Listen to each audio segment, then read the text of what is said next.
नमस्कार, मैं रंजू सिंह। आप देख रहे हैं the sun express. Mamata Banerjee के लिए उपलब्धियों से भरा रहा साल 2021। कोरोना की असहनीय पीड़ा और कई कटु यादें देकर लौट रहा है वर्ष 2021। भले ही कई मामलों में पूरी दुनिया के लिए अभिशाप रहा हो, लेकिन बंगाल के राजनीतिक परिदृश्य के लिए बेहद खास रहा है, खासकर सत्तारूढ़ पार्टी तृणमूल कांग्रेस के सुप्रीमो ममता बनर्जी के लिए। अग्नि कन्या के उपनाम से जाने जाने वाले इस लड़ाकू नेत्री के लिए वर्ष 2021 उनके जीवन का सबसे सुखद साल रहा है, क्योंकि इस बार उनके द्वारा स्थापित पार्टी तृणमूल कांग्रेस राज्य में न केवल तीसरी बार सबसे बड़ी जीत हासिल करने में सफल रही, बल्कि राष्ट्रीय राजनीति पर भी पार्टी का 4 राज्यों में विस्तार हुआ है।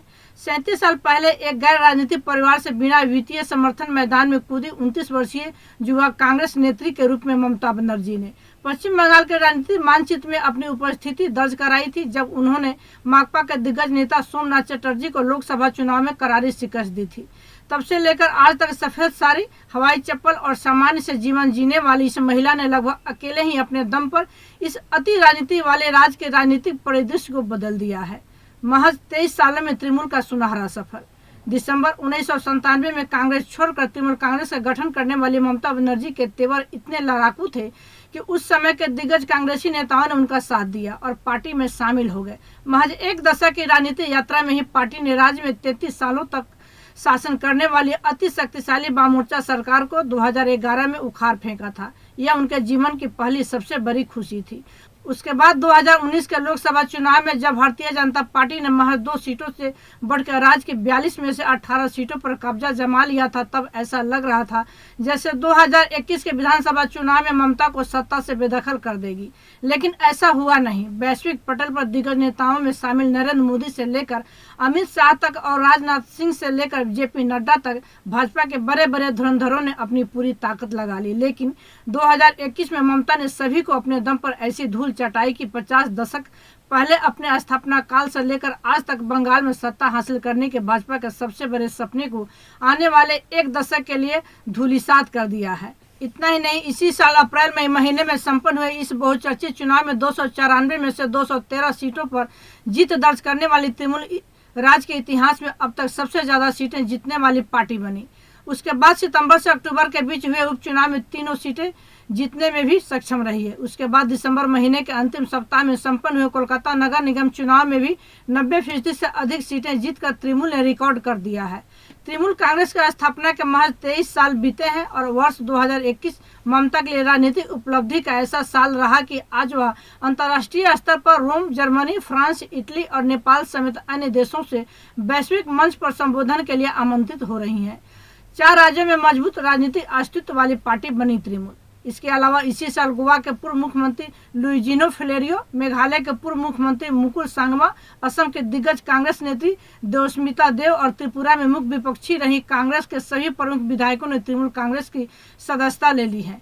कुल मिलाकर कहें तो आज बंगाल में सत्ता हासिल करने के साथ ही तृणमूल कांग्रेस त्रिपुरा, असम, मेघालय और गोवा में मुख्य विपक्षी पार्टी बन गई है, जो भारत की कोई भी दूसरी क्षेत्रीय पार्टी वर्तमान राजनीतिक परिदृश्य में नहीं कर रही है। देश को आजादी दिलाने वाली सबसे पुरानी पार्टी कांग्रेस और दुनिया के सबसे बड़ी पार्टी भाजपा के सामने एक अकेली महिला ने 2021 में अपने राजनीतिक सफर का सबसे ऊंचा मुकाम हासिल किया है। हालांकि भाजपा के लिए मायूस करने वाला रहा साल, ठीक इसी तरह से भारतीय जनता पार्टी के लिए यह साल मायूस करने वाला रहा है। 2019 के लोकसभा चुनाव में 18 सीटें जीतने के बाद 2021 की शुरुआत में भाजपा बंगाल में एक ऐसी ताकत के रूप में खड़ी थी जो ममता बनर्जी के शासन को उखाड़ फेंकने के करीब थी। शुभेंदु अधिकारी जैसे ममता के सदियों पुराने विश्वास पात्र को पार्टी अपने खेमे में करने में सक्षम रही थी। तृणमूल के कई बड़े नेताओं ने भाजपा की सदस्यता ले ली थी और ऐसा लग रहा था जैसे इस बार सत्ता परिवर्तन तय है, लेकिन ऐसा हुआ नहीं।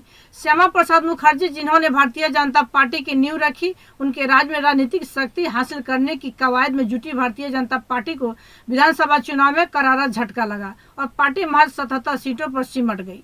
उनमें से भी 5 विधायक तृणमूल कांग्रेस में वापस जा चुके हैं। अपनी हार के रूप में ममता के लिए भी याद रहेगा साल।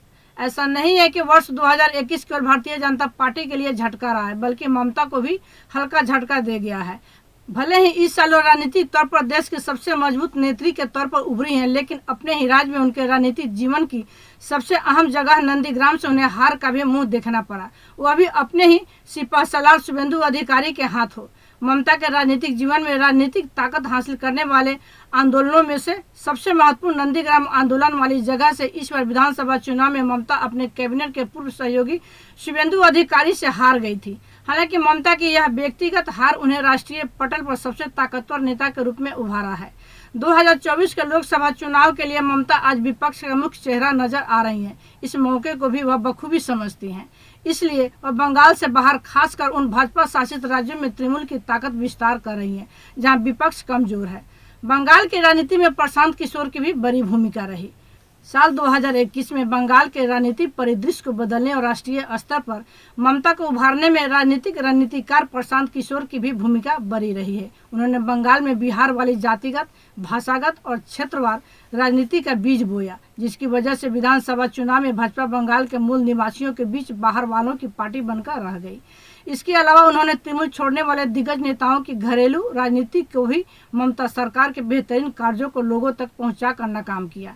यह प्रशांत किशोर की रणनीति ही है कि चुनाव संपन्न होने के बाद तृणमूल कांग्रेस के साथ देश भर के दिग्गज नेता जुड़ रहे हैं, जिनमें कांग्रेस, भाजपा और अन्य क्षेत्रीय पार्टियों के कद्दावर नेता शामिल रहे हैं। हाल ही में तृणमूल कांग्रेस में पवन वर्मा को राष्ट्रीय उपाध्यक्ष की जिम्मेदारी मिली है, जो जदयू के बहुचर्चित नेता रहे हैं। कुल मिलाकर देखें तो 2021 साल ममता के लिए ऐसा रहा है कि वह राज्य में कहीं भी कमजोर नजर नहीं आई है और हर चुनाव में भाजपा को करारी शिकस्त देकर लगातार ताकतवर होकर उभरी हैं। वहीं भारतीय जनता पार्टी बंगाल में खुद को स्थापित करने से अपने बहुप्रतीक्षित सपने से दूर हुई है। इसी तरह की अन्य खबरों के लिए अब जुड़े रहें द सन एक्सप्रेस के साथ। धन्यवाद।